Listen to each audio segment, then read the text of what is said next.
standing gidigbam. Gidigbam. As it stands today, Biafra government in exile and in homeland, the de facto government, of which I am the prime minister, is the only legitimate government that speaks for the Biafra people. Without this government in exile, anything you do politically, anything you do politically, both in the south and the southeast, will meet a brick wall. And I'm telling you today that the brick wall is not ordinary brick wall. The brick wall will come with water.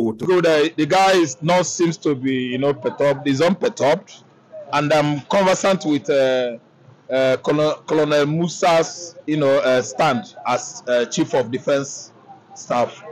See, what Colonel Musa does not know is that Simon Ekpa himself is a military man too, and if you observe that job, it is like a cult. They are more or less into brotherhood. A military man in Finland, the same with a military man in Nigeria, the same with a military man in America. I don't know the reason why they are looking at Ekpa's,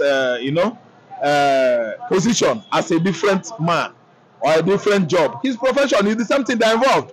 And again, Pastor, let me tell you, Colonel Ekpa, Colonel Musa is not speaking like a man of experience. Because I see what is happening in Nigeria in the southeast as agitation. They are not even carrying out bloody struggle to attain Biafra. But they were peaceful all the while.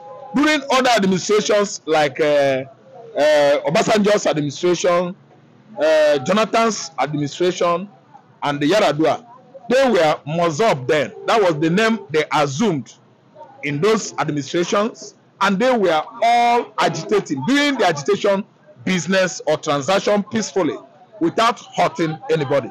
They only carried their flag from place to place or within the southeastern region, not outside the southeastern region. There was never a time they agitate in Lagos State, because Lagos State is a different region. They were doing all this, bringing the sensitization to the southeasterners to know that Biafra must come.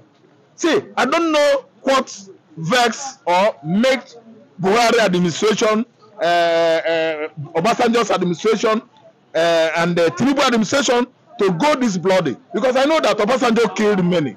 He killed many and many Mazobs during his administration, and then castrated the then Ralph Wazulike, the man that brought this message and make it so wild to the Igbo man. Then again, when Buhari came again, Buhari was, I don't know, after Biafra, immediately was making his broadcasts as a newly elected president. Did you know, or could you remember that Buhari told the whole world that Biafra is forgotten, that he visited Ajoko, and Ajoko said, Biafra gone, nothing like Biafra. I don't know why. He was having Biafra in mind before he elected into the office. Yes, let me tell you, no.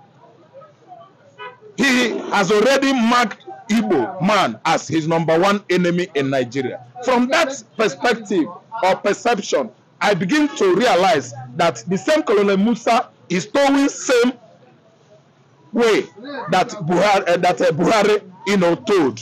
Having Igbo man in mind as your common enemy, at the end of the day, we'll be telling the whole world we have one Nigeria here. That is a blatant lie of the century, 21st century, that we are one Nigeria. Any Nigerian public office holder in the police, in the military, any office in the FGN, Federal Government of Nigeria, that is telling the whole world that Nigeria is one Nigeria, it is a blatant lie, the greatest lie of the 21st century, that Nigeria is one. See, Colonel Musa, I've said it on and on. Oga Musa, what you should do, stop saying all this. Go to Finland. Simon Ekpa, once a military man or currently serving in Finland, is your own colleague. The military, the army, they are like brotherhood of a thing. Brotherhood of the cross. You know the reason why cross is there. Anybody that is bearing pain and is still in the army.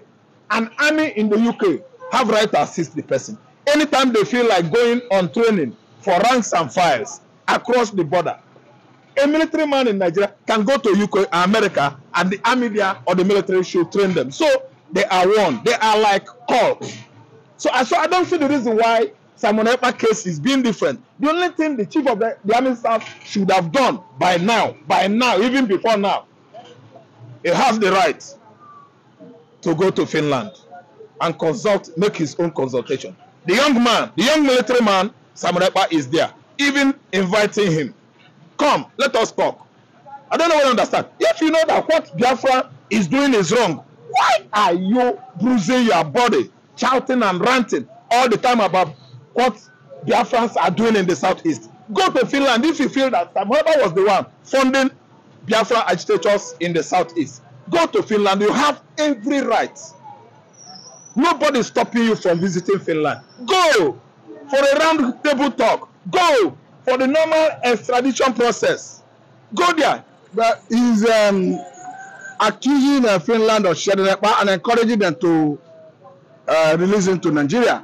But if I may ask you, Mr. Rafamuchi, what do you think could be the reason Finland is accommodating Simon Ekpa and shedding him? The former Union Socialist of Soviet Republic, USSR, the current Russia, whose capital is in Moscow, was the one, at least, was Finland was one of the federatives. They incorporated Finland as part of their provinces many years ago, and Finland had to struggle hard, the same way Biafra is struggling, and the Finnish citizens or Finnish citizens were killed and maimed the same way Nigeria is killing Biafrans.